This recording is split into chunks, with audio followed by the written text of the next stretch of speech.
sans toi, il est Dieu. Même si tu ne l'as jamais vu, même si tu ne l'as jamais expérimenté, mais les autres l'ont vu, les autres l'ont expérimenté. C'est ça la différence. Ce n'est pas parce que tu n'es pas encore arrivé au Japon que le Japon n'existe pas. Le Japon existe. Il y en a qui ont déjà vu le Japon, il y en a qui ont déjà... Bien aimé.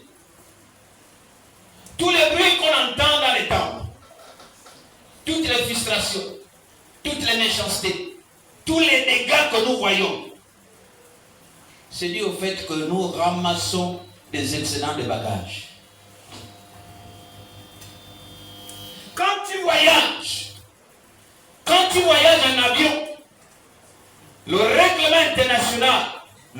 international fait que quand tu payes ton billet, tu as 20 kilos de bagages gratuits. Au-delà de 20 kilos, on appelle ça les excédents de bagages. Et ça se paye cash. On dit pas, oh non, non. Tu as fait monter ça de ta famille, de ta nation, ton père, ta mère, laisse-les, abandonne tout. Toi, tu vas avec les moitas. Abraham est sorti avec Sarah, avec l'autre, avec les travailleurs, avec les bêtes, avec tous les moitas, il a amené. Et Dieu ne lui parlait plus. La Bible dit, Dieu ne lui parlait plus. Jusqu'au jour où ils se sont séparés avec l'autre. Il a dit, l'autre, si tu prends à gauche, moi je prendrai à droite. Si tu prends à droite, moi je prendrai à gauche. Si tu vas devant, moi j'irai derrière. Le jour où ils se sont séparés, Dieu a dit, ah, lève tes yeux. Maintenant regarde ce que je te donne. Alléluia. Amen. Mais il est parti d'abord avec les excédents de bagages et Dieu ne lui parlait plus. Alléluia. Amen. Bien-aimé, tu n'es pas à l'église pour qu'on vienne te donner la forme. Non. Tu as déjà la forme depuis la carrière. Lisons Exode 12, verset 41. Toutes les armées de l'Éternel sorties de l'Égypte. Quelqu'un comprend ça? Non, commençons les choses doucement. Nous sommes en Égypte, nous sommes esclaves. En Égypte, nous sommes esclaves. Mais on ne sait pas que pendant que nous sommes en Égypte, nous sommes une armée de l'Éternel. Oh, tu n'as pas compris. En Égypte, c'est-à-dire nous sommes encore à la carrière. Nous sommes en pleine fabrication. Nous sommes en pleine formation. C'est à la sortie, et la Bible dit, au bout de 430 ans, toutes les armées de l'Éternel, le peuple d'Israël, qui se croyait esclave, a vu que ce jour-là, il était une armée de l'Éternel. On ne devient pas vaillant héros au champ de guerre, au champ de bataille. On est vaillant héros avant. Quand Dieu vient voir Gédéon, il dit, lève-toi, vaillant héros. Et Gédéon dit, oh, comment il m'a vu? Là, je n'ai même pas le muscle. Mais tu ignores que Dieu t'a déjà donné la forme qu'il te faut. Il veut seulement t'utiliser. Dieu n'utilise pas quelqu'un qui n'a pas la forme. Dieu n'utilise pas quelqu'un qui n'est pas taillé. Dieu n'utilise pas quelqu'un qui n'est pas passé par la carrière. Quand il te dit lève-toi, ça veut dire que tu as déjà la forme que lui il veut. Alléluia. Au moment où il dit vaillant héros, toi-même tu t'ignores même. Gédéon ne savait pas s'il était vraiment vaillant héros. Il dit non, là, on est en train de me bercer là. C'est pas vrai. Et il dit va avec la force que tu as. Gédéon regarde, il dit quelle force que j'ai. Lui là, il me dit quoi? Mais quand Gédéon s'était levé, la bataille était gagnée. Alléluia. Parce que quoi? On n'attend pas d'être au temple pour être vaillant héros. On est déjà vaillant héros quand on exerce son ministère. Je ne sais pas si j'ai parlé à quelqu'un ce matin. L'église de Dieu, c'est le temple de Dieu. L'église de Dieu ne devait pas avoir le bruit, ne devait pas avoir les murmures, ne devait pas avoir les chuchotements. Mais quand il y a murmure, chuchotement, parce qu'on est en train de mettre la poussière comme ça. Quand on taille un bois, hein, quand il y a la poussière, on entend un petit bruit, non? Oh oui. Le bruit là va toujours être là. Pourquoi? Parce qu'on est en train de voir un frère qui est en train de se tordre. Donc on souffle un peu pour le redresser. Mais pas pour le détruire.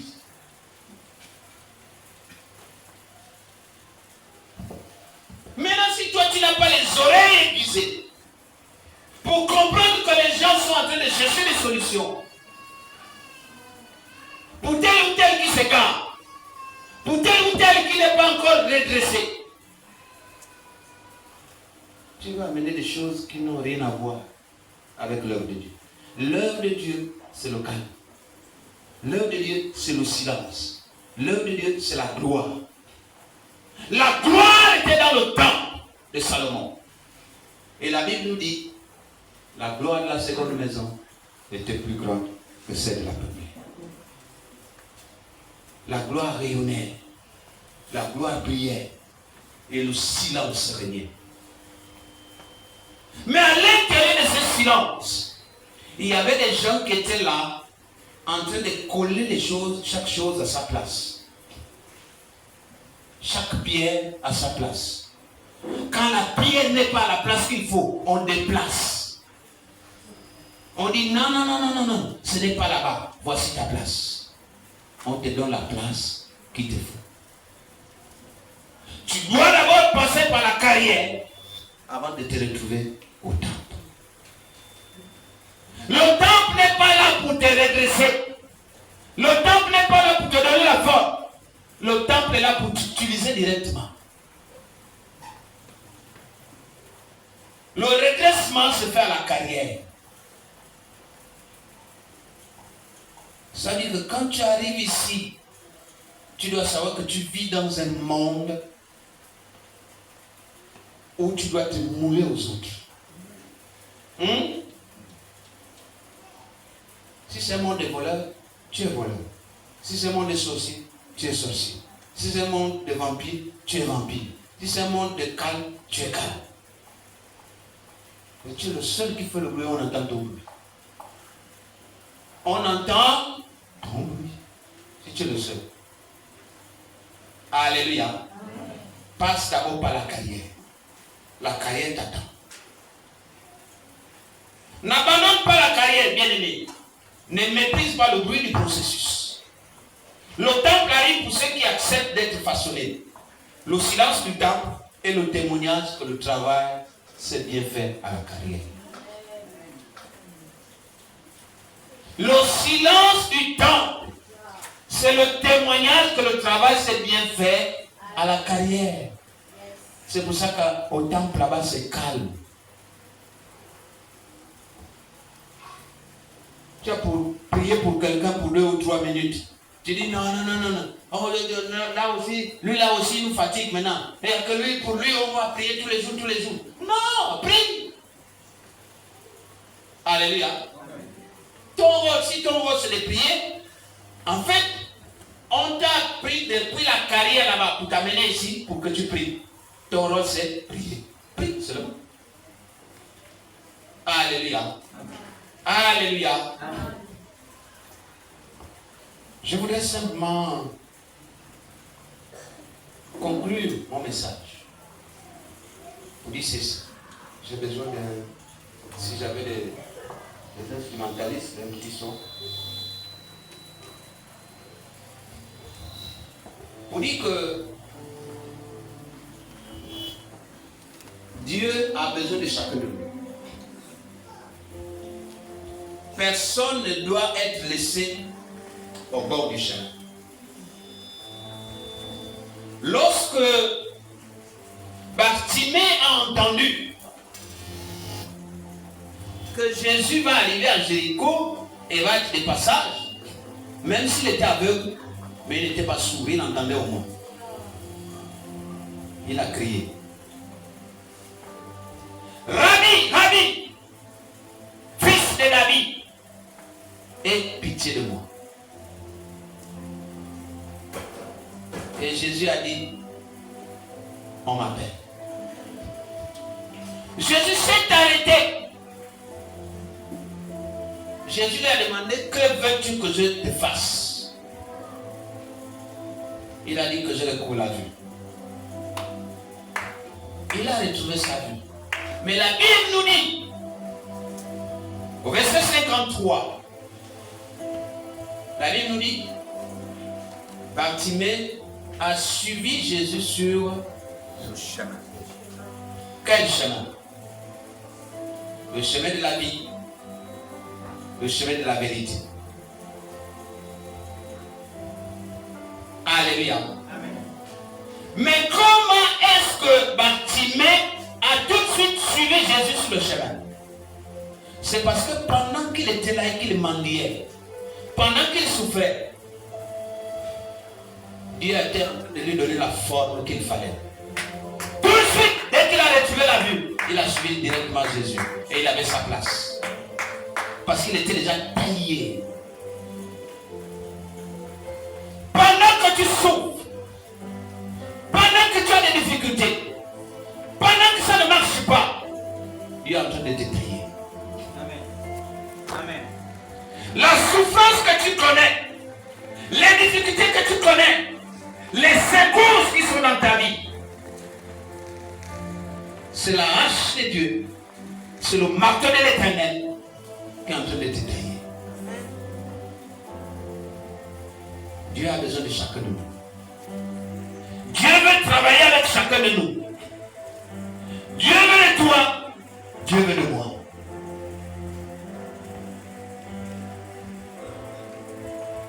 Tu n'as pas besoin de regarder ton voisin. Tu n'as pas besoin de regarder ton frère, ta soeur, ton mari, ta femme, tes enfants. Parce que le salut est d'abord personnel.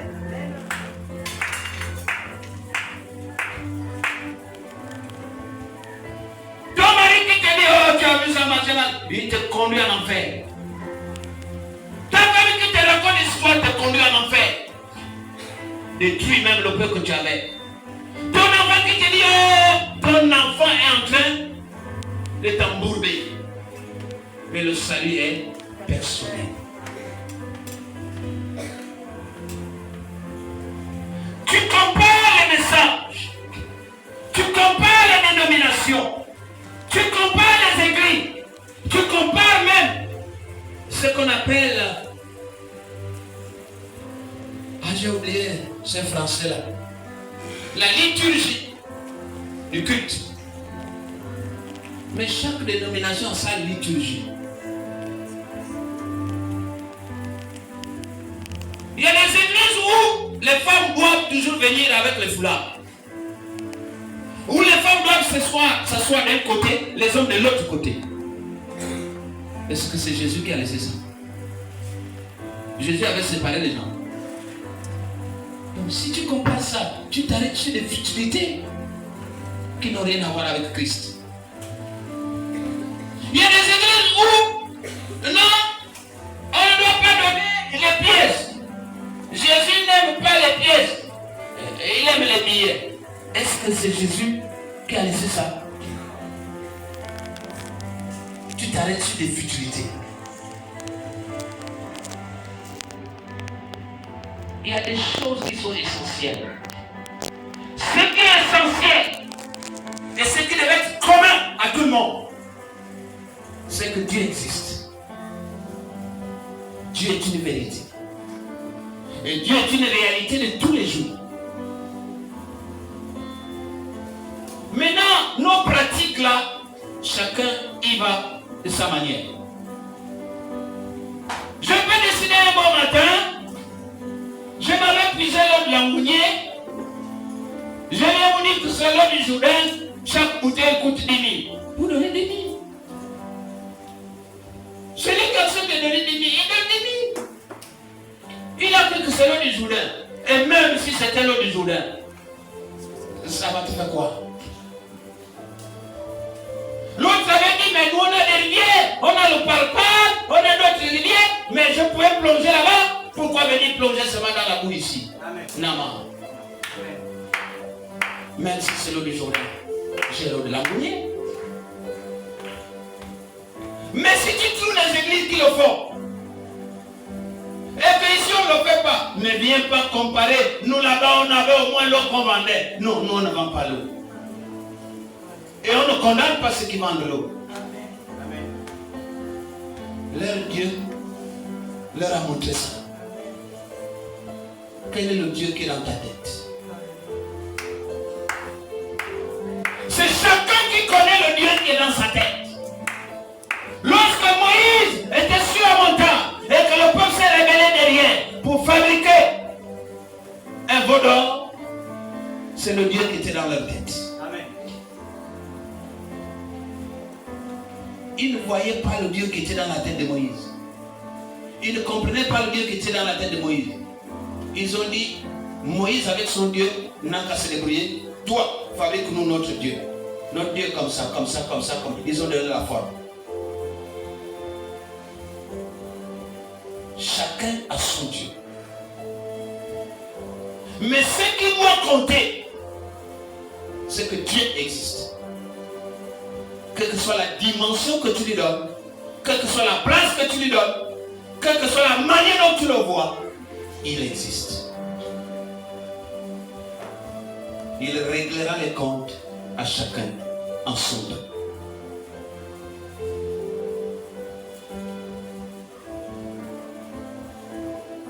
Prie avec moi.